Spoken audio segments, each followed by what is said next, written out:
I don't want to forget on the whole noise thing. Uh-huh. Just really quick.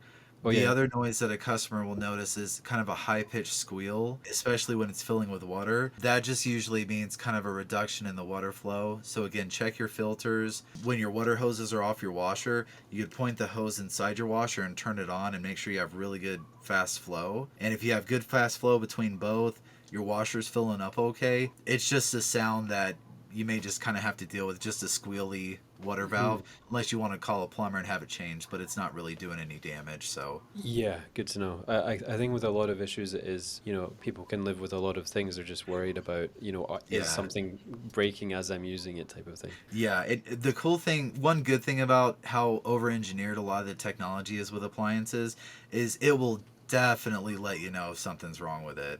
It'll let you know sometimes if it even thinks something's wrong with it and nothing's actually wrong with it. So, Yeah, for the most part, if you're able to turn your machine on and it's able to go through a whole cycle, you really don't have to worry about it if it's making a weird noise, if it's doing something strange. If it gets to a point where something's defective, it'll shut off and get you an error code.